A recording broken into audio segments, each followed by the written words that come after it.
My name's Angus and I'm a fourth year medical student, and I'm actually studying through Toowoomba this year through the UQ Rural Clinical School. And I undertook my elective in India for the first month of my elective in March and half of April this year. And then for the second month of my elective I was in Papua New Guinea. So I've actually got a lot to get through tonight, so I'll probably race through, but there should be some time for questions at the end. Yeah, I'll try and get through this all in 10 to 15 minutes.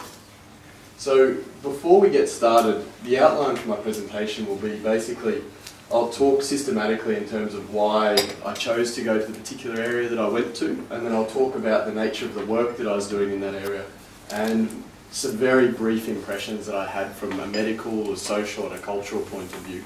And then I'll tell you exactly how the Rotary funds were used in each area.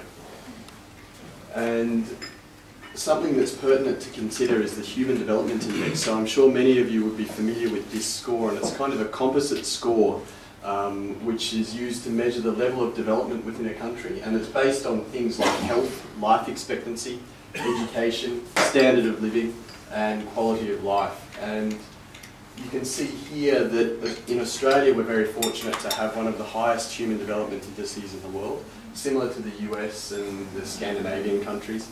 India is a has a medium human development index.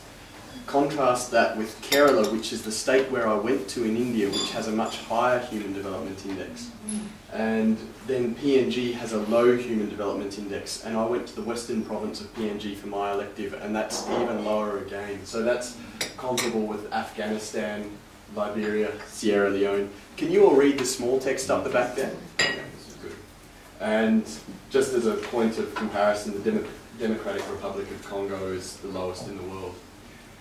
So my placement in India, as I said, was in Kerala, which is this small area here, a southwestern state. And it's known as the land of palm trees, is what the name loosely translates to. Where I was exactly is this area of Kerala called Trichy. So Kerala is actually quite a touristy area, particularly around the south, around Trivandrum, which is the capital.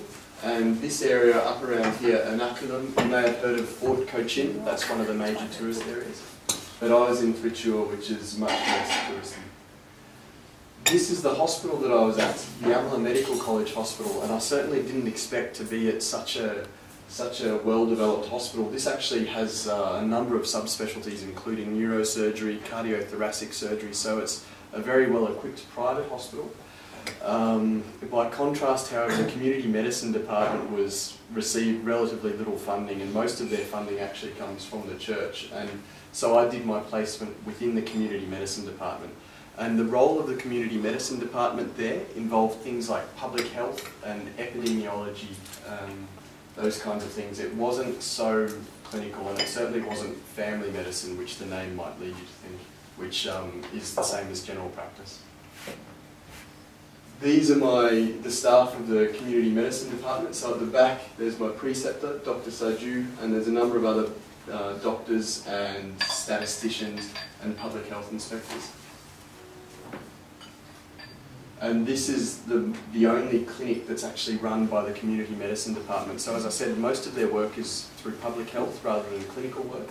They do, however, run one clinic which is known as the Amala Rural and Community Health Clinic, and I'll talk more about this later, but that's their avenue for treating some of the more disadvantaged people within Kerala who can't otherwise access healthcare.